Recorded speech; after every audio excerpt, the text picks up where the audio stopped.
Good morning, everybody. Welcome to the Meta Cafe. Grab your cup of coffee or your tea, sit back, relax, and let's chat about the energy for the day. Hold on, I just realized I might have left my phone on. There we go.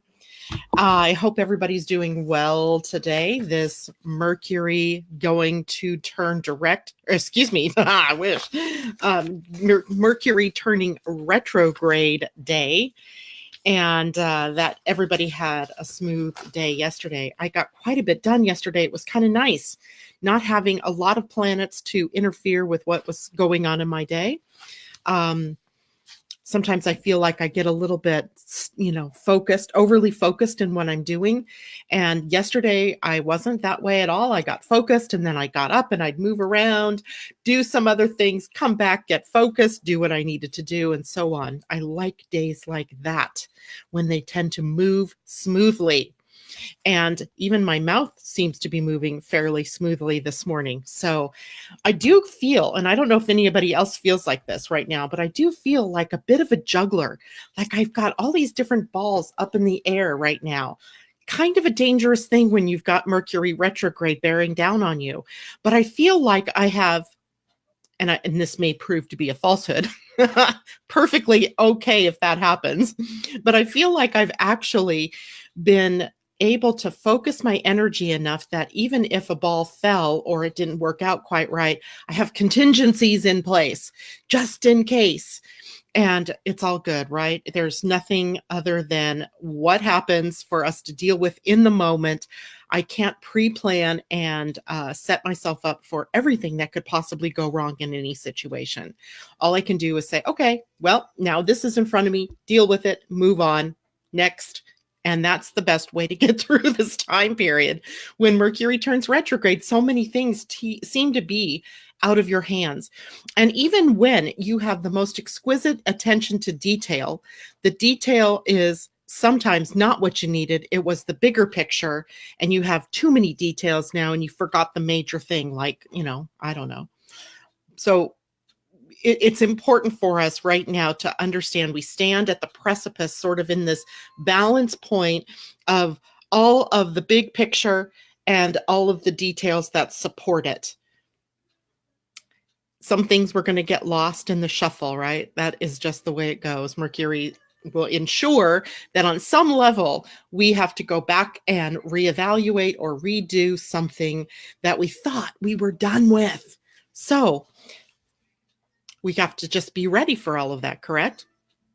So let's see, Mercury turns retrograde at 10:16 a.m. my time, and that makes it 1:16 p.m. for you all on the East Coast, and later into the evening for you all in Europe, and tomorrow for those of you who are in Australia who are probably not even awake at this point in time. So you'll wake up and later in your day, Mercury will be retrograde at 29 degrees of Pisces. So we have a karmic degree that this planet slows down to and turns station on. And that means that a lot of us are going to be dealing with some karmic issues, perhaps. And karmic isn't always a bad thing, right? Karmic just means these are repeats from the past, things that you've seen before, people that you've known before, whether it's from this lifetime or a previous lifetime. Spiritual, because Pisces is a sign of spirituality. So maybe there are messages, drumbeats that you've been receiving that you've not been paying attention to, perhaps, and now you can't ignore it. I want to give you an example of something that's funny, interesting, funny from my own life. Over the last couple of weeks, I've been sort of receiving this message about too much acid. That's been sort of the message, too much acid, and maybe the message be in my body, right? Too much acid being, out of balance pH wise, pH. And it's weird because I had physical symptoms of that, and then I had a blood test, just because I have to have those every 6 months to check my levels, my blood sugar, and it came back and some things were a little out of whack. And when my doctor said, "Oh, you're fine, everything's fine," but I looked up to see what these numbers that were a little high meant, and it was showing that my body was a little acidic. And I went, okay. Then I actually had a dream last night, and in this dream, we're putting together these big pots of something. I don't know what it was, and to the right of me was this bottle of lemon juice. I even bought a big bottle of lemon juice the other day. It was two big bottles, and I went, "Oh yeah, I'm going to need this." And then later I went, "What am I going to need these two big bottles of lemon juice for?" I don't know. So I gave one to one of my daughters, and I kept the other one because I was afraid it would go bad too soon.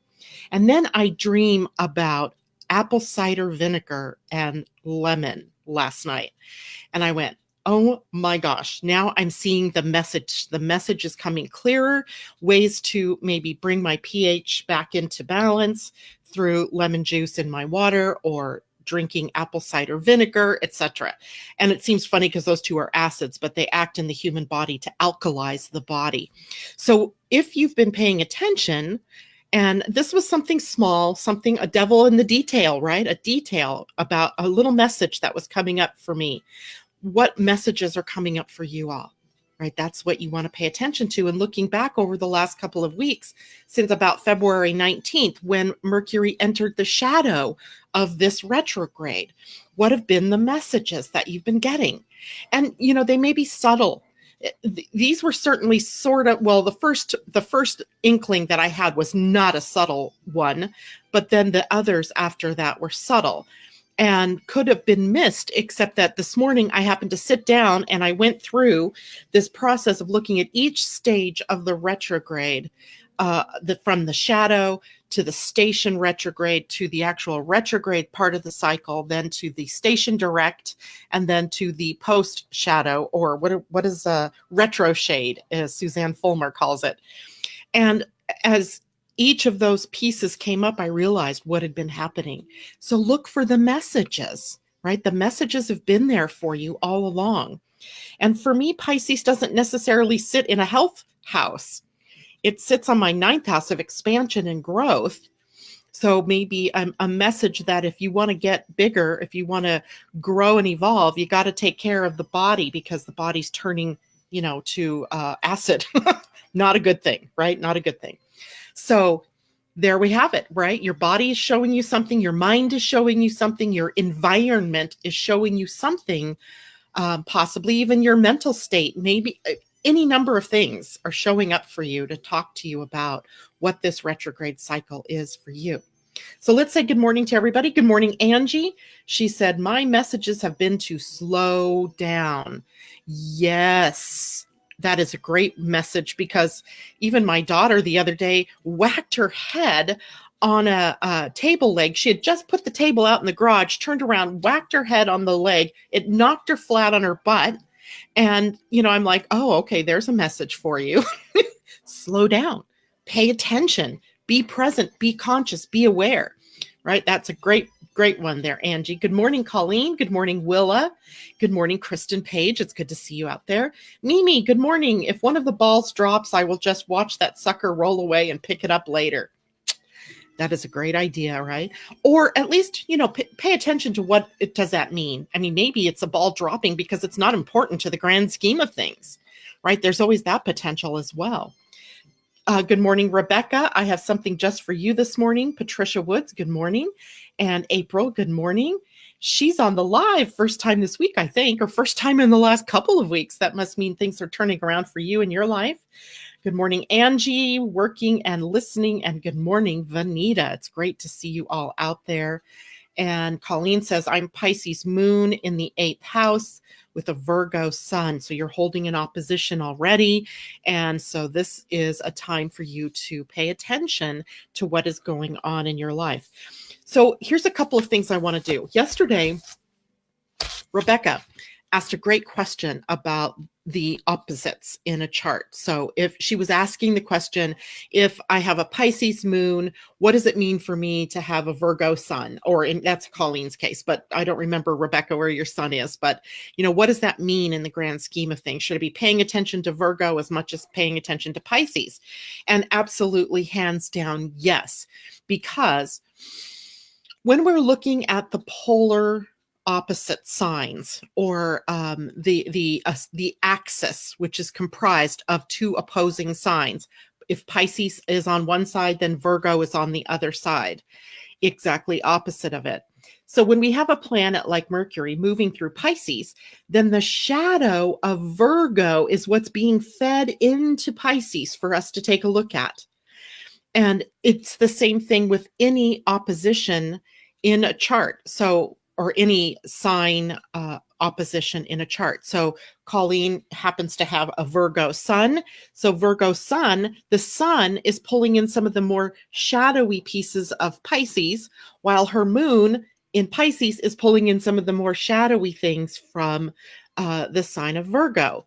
So we have that going on throughout our chart. You have 6 axes in your chart, right? If you take the 12 zodiac signs, you pair them up as opposites, you have 6 axes through which things can be triggering the shadow and the focus of the light in the opposite sign.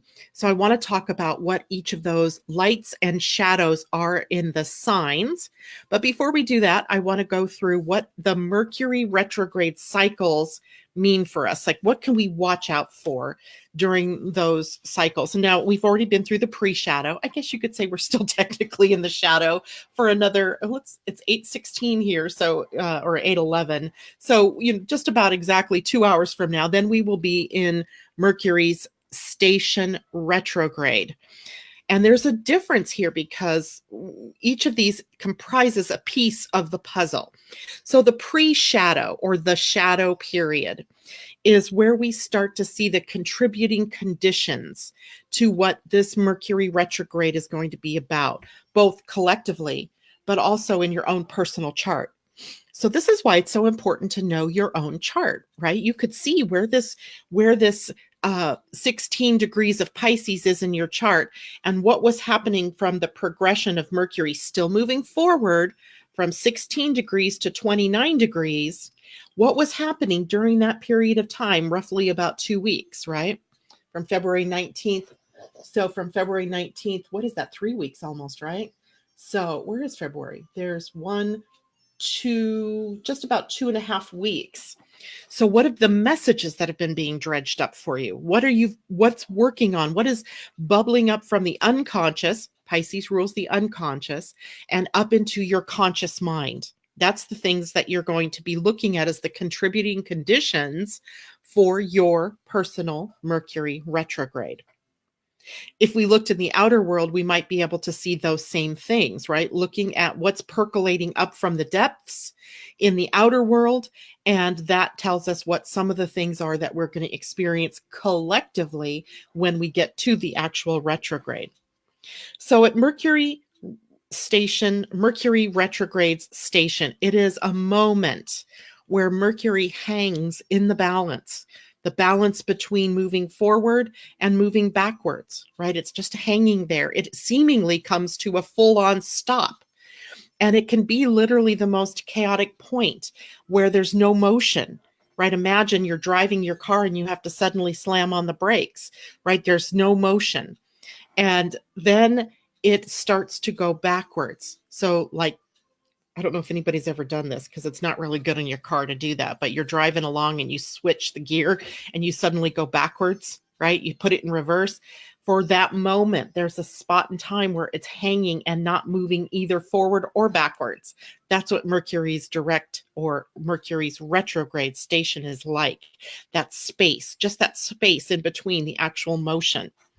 Now, once it turns retrograde, then it begins to reveal the consequences of some of our inattention to detail. So if we weren't paying much attention to the pre-shadow and what was showing up, then we start to find that things that are going wrong, right? That things aren't going in the direction that we want them to. We forgot to add an ingredient into something that we were making, and so we spoil a whole batch of something. So, or we make wrong assumptions. Never assume, right? It makes an ass out of you and me. Never assume, because during Mercury's retrograde, we may make wrong assumptions. We may misread someone's intentions. We may misread or mishear someone's words or misinterpret something, right? We make wrong assumptions. So we want to be careful, right? We don't want to make assumptions about what's happening. You know, some consequences can be minor and trivial, like realizing maybe that, you've made this assumption that this plan was going to happen like this, and it doesn't, and it's, oh, okay, well, I've got more time to complete this. But other times, what if you've made a wrong assumption about somebody's motivations for something, and you've made them your enemy during this retrograde time because you misread what their intentions were, when all along the intention was something else? So we want to be very careful. Most of the time in the shadow, we've been set up. The shadow, we're coming through that.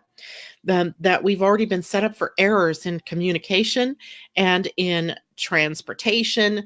It might be possible that something's already been revealed to you in some way that's going to be a tricky piece. And it's important to pay attention, right? Pay attention. Here is where taking shortcuts are going to equal shortfalls. So, and I don't mean like fall down to the ground, although maybe, right? Take a shortcut, you miss the rock and you trip over it and fall and you smash your forehead. So we want to be very careful that we're not taking shortcuts. You manifesting generators out there are designed to take shortcuts, right? You guys know the quickest, fastest way to get to something, and you typically do really well with that. During a Mercury retrograde, it may be hardest for you all to slow down and resist the urge to take shortcuts, because you I think of my manifesting generators as people who do hopscotch, right? You can hopscotch over steps and only have to go backwards if for some reason in your outer world you have to respond to something that you missed. Most of the time, though, you're just hopscotching around and you do just fine that way, as opposed to generators who have to be much more deliberate and have to work through every step on the path, right? So manifesting generators, for you all, take care, because those shortcuts that you take now may end up being the things that make you delay something that you wanted to get done, right? Because you have to go back and you have to fix something, or you have to relook at something, or, in some way even rebuild or redo something that you thought you were done with. So if you're an MG, a manifesting generator, take care that you don't end up taking shortcuts that result in shortfalls. But everybody can be involved in that as well. This is a time for us, when we're in the retrograde, to do our due diligence. It doesn't mean that life stops. We don't stop doing the things that we're doing.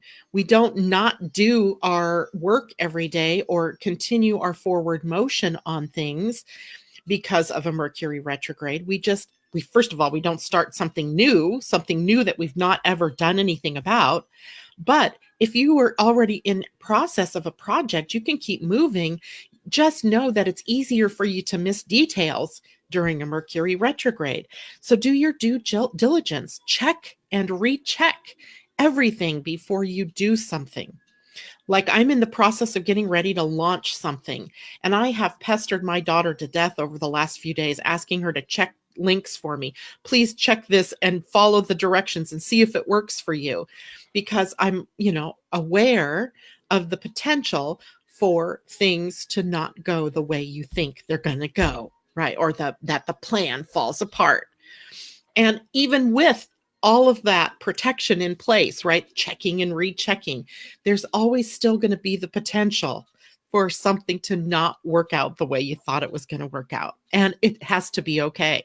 It just has to be okay. Maybe it's a matter of timing. Maybe you were pushing against timing, trying to force things to happen, when the Mercury retrograde comes along and slows you down and maybe even stalls things so that you'll do something in the right timing, right? That maybe all the characters on the stage aren't there yet, right? So if that happens, we have to be okay with it, that the universe is really working in our favor.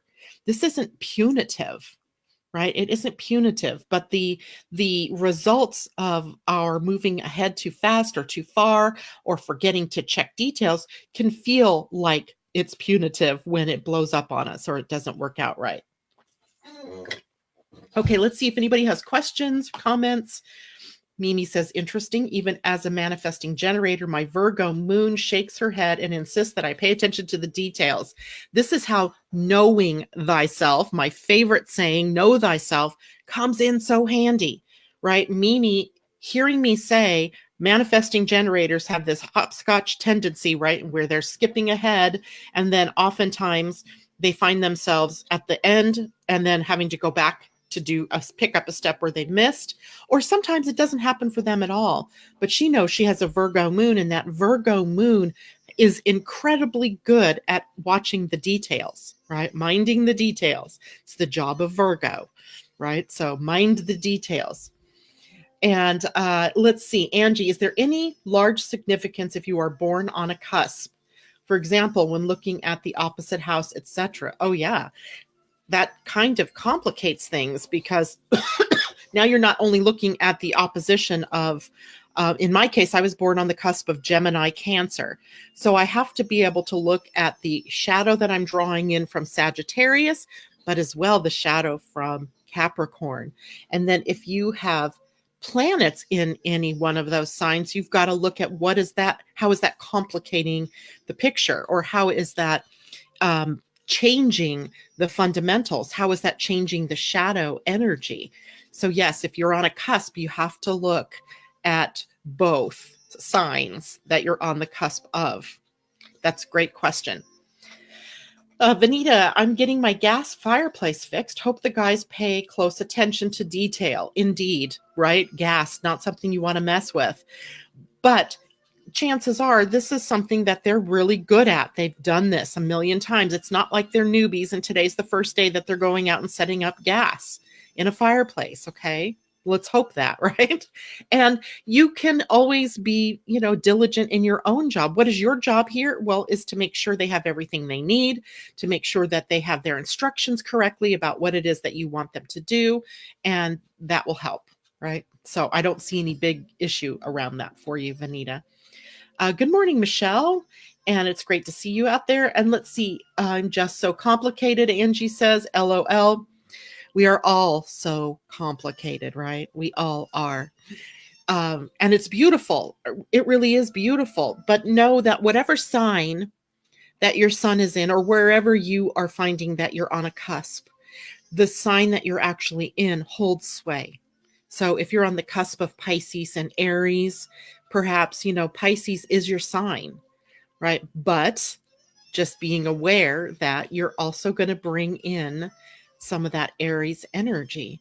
Like, I'm mindful because I know I'm a Gemini on the cusp of Cancer, but I have a Cancer rising sign.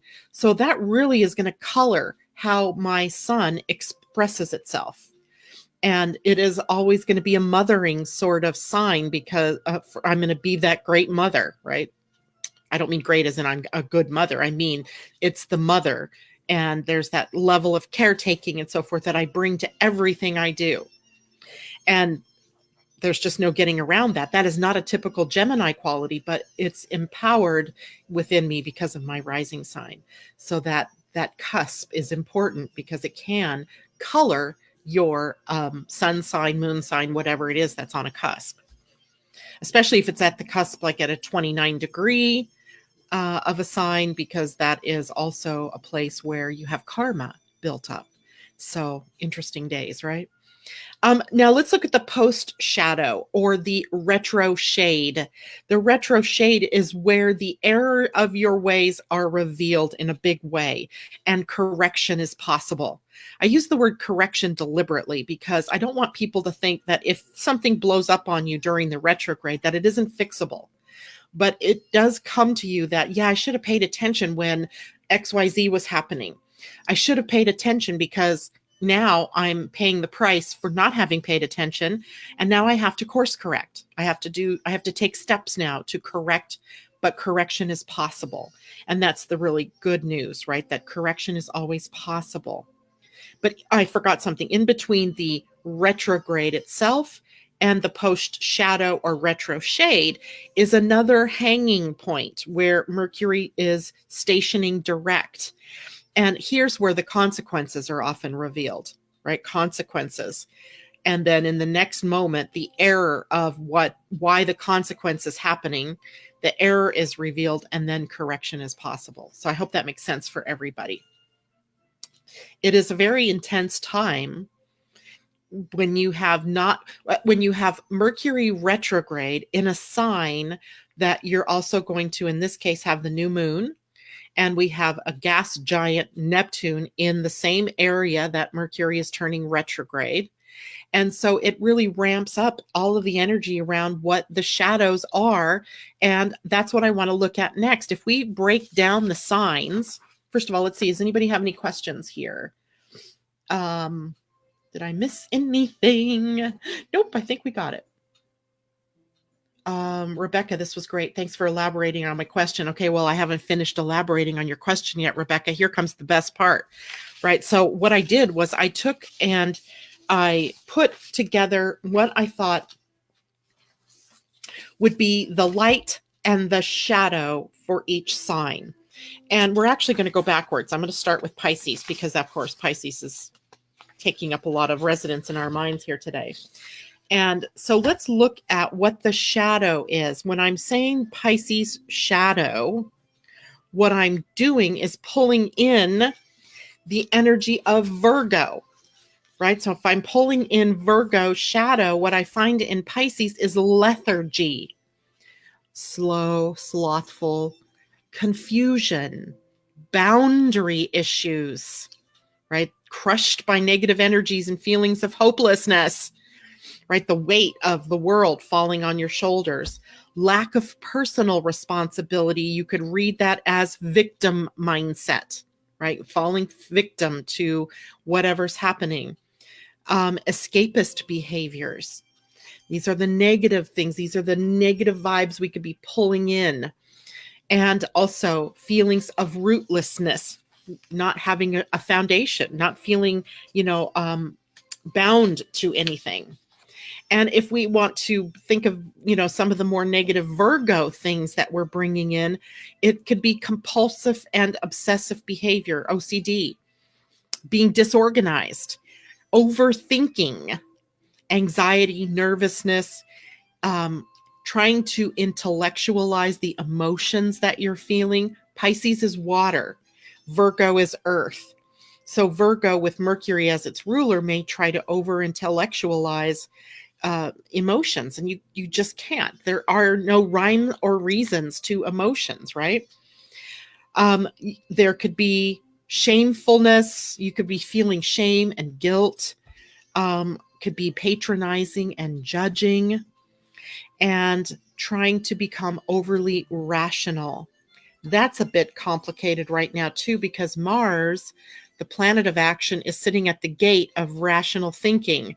So the shadow here may be that we're trying to think our way through things that are better left to the emotions, right? So we see this shadow axis. Now, the gifts of the Virgo side, because we could bring that in too, is that we are attentive to details. There's a perfectionistic streak that runs through Virgo energy. And from that, we can spot where things are out of alignment very much easier than we can with Pisces. Pisces blurs the lines, Virgo delineates them. So we have both possible right now. Now, you can imagine that if you're overly delineated, it becomes a cage from which you can't escape. But if you're overly blurred, then there are no boundaries, right? There's no boundaries. So we need both. We need to be able to bring things into balance, right? Organization, discipline are other gifts that we get through Virgo. Any questions about that axis? So now you take a planet Mercury retrograde in there, and you're going to pay the price for your inattention to the details. That's where the shadow comes up. But on the other hand, you cannot get too obsessive and compulsive about those shadows, right? You can't be so perfectionistic and nitpicky that it stops you from doing anything, expressing your projects or your art or your whatever it is that you've been working on, right? You can't let that stop you. But on the other hand, if you've been real lackadaisical or not really paying attention to the details, boy, is that going to be glaring right from the get-go. So walking a fine line down the middle between these things, perfectionism on one side and blurred lines on the other. That's a song, Blurred Lines. So we want to pay attention to the details. We also want to be able to see the big picture. The details do nothing for us if we've lost the big picture. So we have to keep both in mind, right? What's the bigger dream, the Pisces energy, and what are the details that get us there? And then we join up in the balance point. Okay, any questions about that? Now let's look at another important axis to us, because tomorrow Uranus is moving into Taurus. So let's look at the Taurus and Scorpio axis and what can we glean from that? So remember, Uranus is moving into Taurus. So it's going to be sitting in the sign of Taurus, but it's going to be pulling in some of the shadow energies from the sign of Scorpio. So what is Scorpio shadow? Brooding, vengefulness, revenge, right? Hatefulness, controlling, can't let go, crippling fears, addictions and obsessions, abusive, cut off from intuition, paranoid, and mistrustful. If we look at Taurus, and we look at Taurus, Taurus in its shadow is stubborn and inflexible, guilty, right? Guilty. There's two guilties. Lack of self-worth, unrealistic or overly materialistic, unpleasant and a survival mindset. And a quote here, money is all that matters. So though either one of those shadows take us really to the energy of greed. And greed is something that has been dominant on this planet. Uranus being a collective planet, meaning it's far enough out there that it's not really so much about what we experience on a personal level. It can affect you personally, but it's mostly what is happening to us on a collective level. It is generational in a way, right? Because it takes 84 years to move through the entire zodiac, which means it spends about 7 years in each sign. And if we look at it that way, we see that, in the bigger picture, there's a wider picture of something that's happening with Uranus in a sign, any sign. But the wider picture for us now is to clear out that shadow energy that is about guilt or obsessions or being paranoid or being greedy, being materialistic, having low self-worth, in favor of being more artistic, being more nurturing, more abundant, harmonious, and stable. And on the Scorpio positive side, because you're also feeding in some of the positive energies from across the way, is following your intuition, being deeply committed to yourself, to others, to your projects, to your work, passionate, right? Passionate, discriminating, and creative, knowing when to surrender, being vulnerable and self-transformative, and being self-aware, i.e. consciousness, right? So knowing when to let go and knowing when to hold your power, to be in control, to be the master or mistress of yourself and of a situation, right? Being the leader, being spiritual. So we have a lot of potential here for Uranus, by the way, to upset the apple cart, because it's a planet that doesn't necessarily like to do things in a conformist way. It is a non-conformist planet set in a sign that is sometimes bound by tradition, bound by old thinking patterns, bound by just its stubborn and stuck nature. So it may be that we have major, big shakeups in order to get us to move forward. And that's, I've been preparing you guys for a long time for this because I knew going into this, first of all, it takes a lot of injection of energy to get Taurus or Scorpio to do anything different, to change their minds, to make them do something new, to shake them out of their reverie or whatever path they're on. Sometimes you just got to step back and let them go until they find their own way through it, right? And one day then they wake up and they go, oh, wow, I'm stuck here. Uranus doesn't have time for that. No, ain't nobody got time for that, right? Right now, Uranus is going to come in to the sign of Taurus and shake things up. And it won't be like constant shakeup like we had with Aries. Why, Aries is a sign that's ruled by Mars. So like for a while we were breathless, right? That there was so much happening in our world. And if it wasn't happening in this country, it was happening in other countries. And, just news, right? The whole idea that we are so interconnected now that something happens and in the next moment we know about it. And that means we're experiencing the emotion of it for longer periods of time. Well, now with Uranus being in Taurus, we're likely going to see bigger shakeups at one time with long-term ramifications, but not that everyday sort of breathless feel. So example, big earthquakes, right? A big earthquake. What did we just have the other day? A big tornado in Alabama, shook it to the ground. I mean, decimated. And I'm using these as examples because they're quite obvious, right? They're obvious examples of big things that happen that have long-term consequences, right? And often the weather in its extremes show us that. I was talking to my friend Debbie the other day who experienced Hurricane, I think it was David, that decimated the panhandle of Florida, Panama City, and that area was just devastated.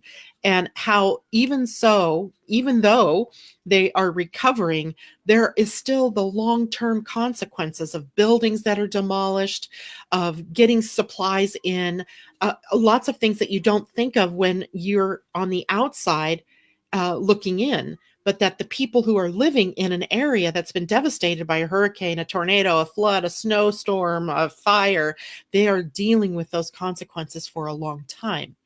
So the consequences that we may be dealing with a financial meltdown may be long lasting, but not intense for the whole time. I hope that makes sense, right? That's the nature of the shadow here, is that it's large movement designed to make you shake up, wake up and move, or take steps or do something, but not that you're going to have it on top of you every moment where things are just happening one after another. Good morning, Asa. Good to see you this morning. So there you have some of the shadows and the polarizing energies that we have. So wherever you have Taurus in your chart, so don't think that just because you're not a Taurus or a Scorpio or a Pisces or a Virgo, that this isn't happening for you. It is, right? Because you have Taurus somewhere in your chart, right? If you have Taurus on the 10th house, let's say, Taurus would be a 10th house, would be a career or a worldly self, what you appear like to the world, what you do in the world, what your reputation is in the world, how you're seen or recognized or valued for what you do, i.e. career, profession, your major work that you are here to do. Let's say you have Taurus there. Well, sometimes the shadow of Scorpio is coming in and upsetting your career and your professional path, where maybe you've gotten stuck where you are, right? Where you can't see that you need to surrender what you're doing and move in a new direction. So where your shadow here, what was that one? Paranoid, cut off from intuition, can't let go, crippling fear. Now, we could look in your human design chart too, and we can get more information about where is the crippling fear coming up for you? What gate? If we can see what gate that's at, then we know, like, is it a fear of failure, a fear that you're going to succeed, a fear of not being good enough?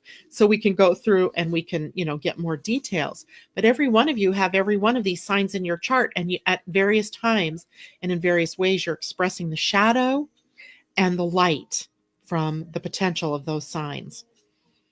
So Venita, very watery, Pisces sun, Scorpio moon.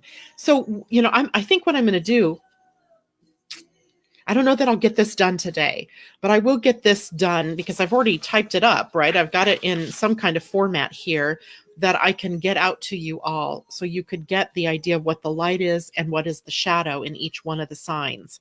I just have to figure out how to get that delivered to you all.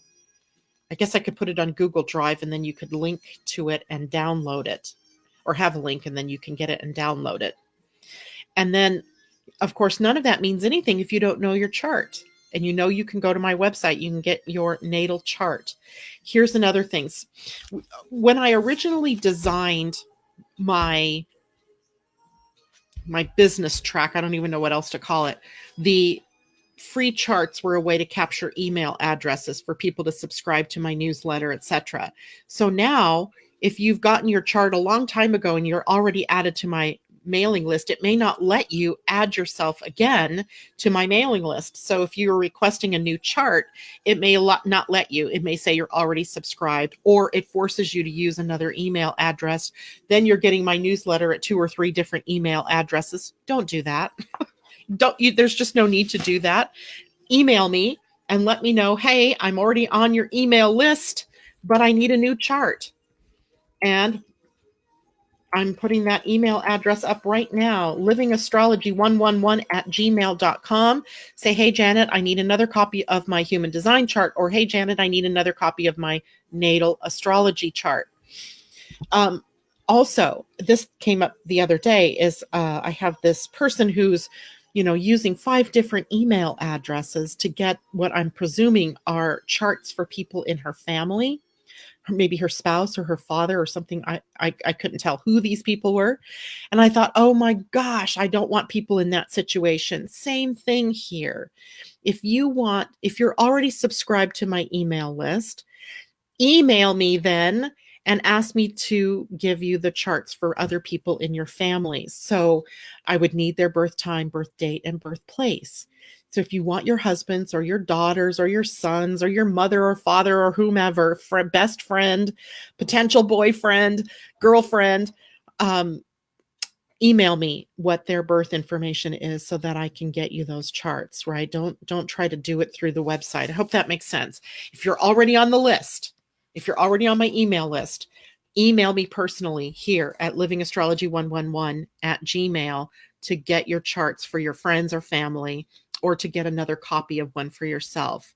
Otherwise, you end up subscribed too many times, and that's a mess. Who wants to get 6 copies of something, right? You don't need to do that. All right. Any other questions? People have things going on today.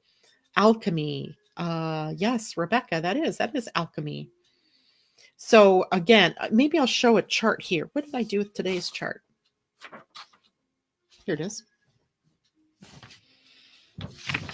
So here's an astrology chart. This happens to be not of a person. This is just a chart of the moment that I drew it this morning at 6 something my time. And it shows us then what this could be a birth chart, right? This could be someone's birth chart. First of all, you look at the pattern and you see, wow, look at all these planets piled up in Capricorn and in Sagittarius and in Pisces, because literally the moon, part of fortune, sun, Neptune, Mercury, all in Pisces, and Chiron not far beyond. It's only made it to 0 degrees something of Aries. So we have a lot of concentration of planets. So if this was my birth chart, I would want to know what the heck is going on here in Capricorn, right? I would want to know what's going on in Pisces, because that to me looks like a pileup of planets, and it's going to affect me in some major way. Knowing the light and the shadow of the potential here is huge, right? Knowing the light and shadow, perhaps even here in Aries, is huge, because we still have Uranus sitting there, at least until tomorrow, Eris sitting there, Chiron there now. And that could be the next place where there's going to be focused energy, because later as we get into March, later as we get into the 20th or so, then everything switches out of that Pisces focus into Aries focus. So knowing your chart is indispensable. It really helps you to be able to decode what is going on in your chart as well as in your human design. Because then when things happen, when transits happen, you know what it is that it might mean for you. You may not know all the specifics, but you've got a clue, right? This is going to be a time of spiritual information coming in, downloads perhaps, confusion perhaps, because there's so much going on in Pisces.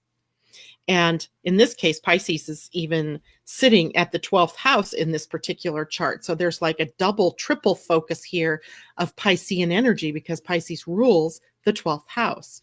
So we have planets in Pisces, we have Pisces in the 12th house, and planets in the 12th house. So if this was somebody's chart, it would be very important for them to understand what is happening right now, right, for them. Asa asked a great question. If you have a solar return chart, should it also be taken into consideration? A solar return chart, yes, because a solar return chart is set for the moment that the sun returns to the place it was when you were born.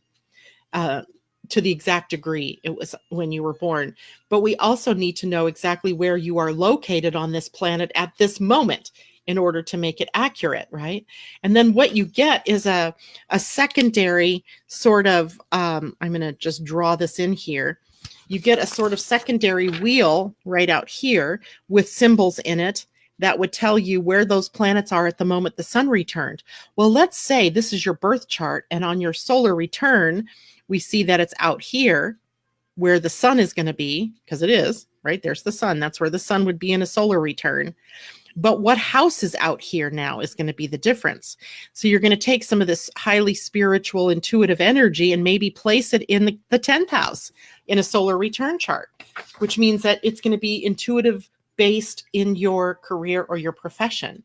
And maybe knowing more about what the world wants in any given moment, more than what you normally would be having access to.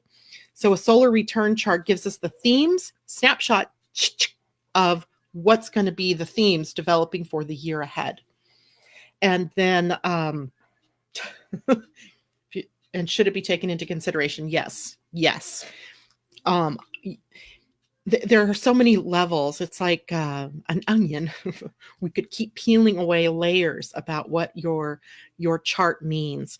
So if we're looking at this particular, if this is somebody's chart and we see Uranus at 29 degrees of Aries, here's 29 degrees Aries. This is the planet Uranus. So for this person, I would need to find out where Mars is in this chart, because Mars is the ruler of Aries. Right? So what's the position of Mars? Well, it's over here in Taurus, and Mars in Taurus is slow. So while this person is with a Uranus and Aries, I already know this person, if this was a person, is going to have times that they get very, very frustrated because Taurus is slowed down in Taurus. It's deliberate. It's step by step. And Uranus at 29 degrees of Aries is wanting change, right? Wanting to change. So we already have a conundrum, right? One planet showing change and frustration when things go too slow, yet the planet of action in a sign that's much slower than it would like to be. So we already know this person is going to face conflict, confrontation, and frustration in their lives when they get caught up in not being able to make change. And then with Uranus, they may do something unexpected or upsetting just to make things happen, right? They create chaos possibly or turbulence in their life because of the nature of those two planets. And then we could also take it one step further and we could go, okay, so Mars is in Taurus, but Taurus is a sign ruled by Venus. Where's the Venus in this sign? Oh shit.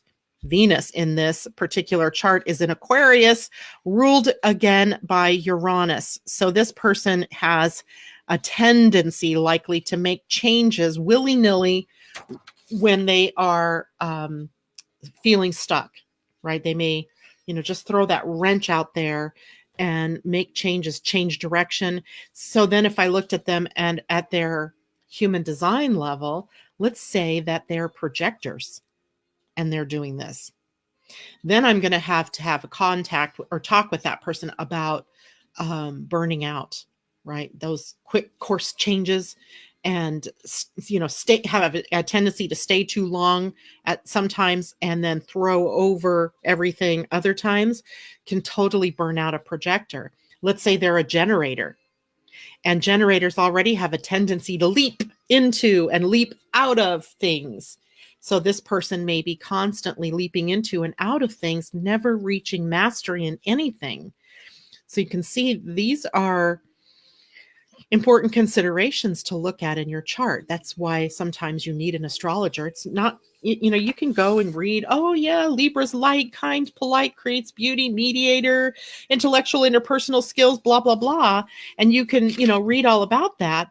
But until you can actually apply that to the entire chart, it can be literally meaningless. Just a bunch of words on a page describing, bits and pieces of you. But until you know where that Libra is in your chart, what planets might be in Libra, where the ruler of Libra, Venus, is located, and how that planet is affecting everything else or being affected by everything else, you don't have the whole picture. So all of these pieces, it's like a clock, right? All the moving parts have to come together to form a coherent story. And it's really often very difficult to just get that by reading the pieces. And that's why I know in this day and age, it's so easy to go online and to be able to pick up an article or somebody's information that's going to tell you all about what it means to be a Libra and what it means to have the sun in Libra or even the moon in Libra, right? But how do you apply that to you? That's the question, right? How does that moon that just happens to be sitting next to Uranus play out in your life? But maybe that Uranus is in a different sign and isn't in the sign of Libra. So now I have to go find what Uranus in that sign means. And now I have to somehow try to weave that all together. It's difficult, right? There's just so many pieces. Asa has it down here. She says, astrology is such a beautiful language. It is. It's the language of you. Right? It's the language of you, how to live your life, how to make it successful, what to watch out for, what are your challenges, what are you here to master, what is your destiny? All these different things show up here. And it isn't just as easy as going to somebody's website and looking up what Libra means. It just doesn't. Too many moving parts. So that is why it's important to have an astrologer in your pocket or to keep coming to the morning show and find out the details of things that are happening, because you are not just one layer. You are multiple layers. And those layers even then are weaved together, right? So you have multiple layers weaved together to get to the full picture of who you are. And even then, the devil's in the details. What makes you different from anybody else born at the same day in the same hospital as you, right? Same day, same hospital. Ideally, then wouldn't you be living twin lives?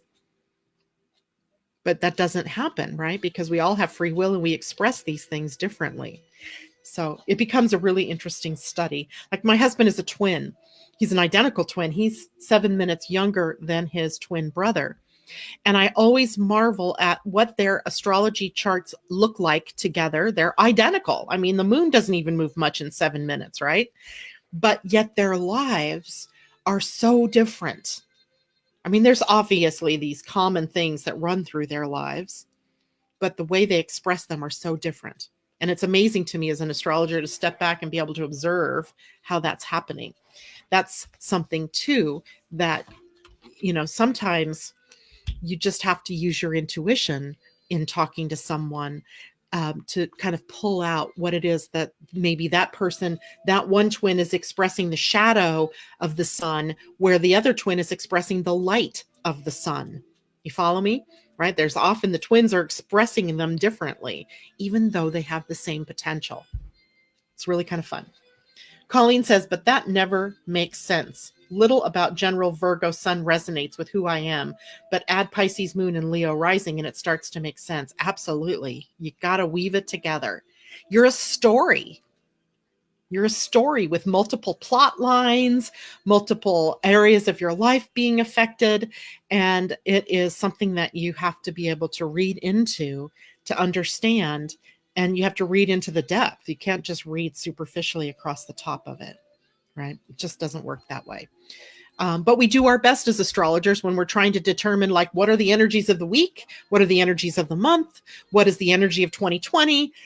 We can only do what we can do to predict sort of what the general energy is, but how you express that energy is going to be completely unique to you. There we go. All right, guys. Any other questions? I can't believe it's almost 9 o'clock already. Where does that hour go? I don't know. If you have any other questions, let me know. And tomorrow I will be here. I have a big announcement tomorrow that's going to tie some of these things together that I just said. And I'm scared to death to announce it. So you'll have to forgive me if I stumble through, but it has to be. And tomorrow is also the new moon. We'll want to be talking about that and the day that Uranus moves into Taurus. So tomorrow might be a day of some fireworks in your personal life. It could be a day of some fireworks in the outer world. We'll just have to wait and see what happens. But also a huge day for the potential to walk through a new gateway, a new portal that takes you into a new level of your evolution. That's what we're here to do, is evolve and grow and spiral upwards, right? By the way, let me just remember my calendar. I didn't put it up yesterday because I've been so busy doing other things, but let's take a look here and see what kind of day we have today. Today is the 5th. So she has the Gregorian date on here just to keep us oriented with the Gregorian calendar so we don't get too lost. But today is a 7 day and the Earth energy is moving. So 7 moving. So let's see what that means. By the way, we're going to be interviewing these people here shortly. I'm supposed to talk with her today. So moving is of the east, and it is good for exploring and educating yourself about yourself, maybe. And it is a 7 day, which is right, a 7 moving. 7 is about merging. Day of opportunity for merging our consciousness with that of other people or other worlds. And I'm sorry, that's about the best I can give you for that right now, because I don't really fully understand this yet. But I can tell you that I'm working on it, and we'll add maybe a dimension to what it is that we do astrologically and human design and gene keys by taking a look at what the Pleiadian Earth energy calendar adds to the days. All right. I hope you all have a wonderful day. See you all later. I'll see you all tomorrow morning at 8 a.m. Pacific and 11 a.m. East Coast time. All right. In the meantime, take care. Bye, everybody.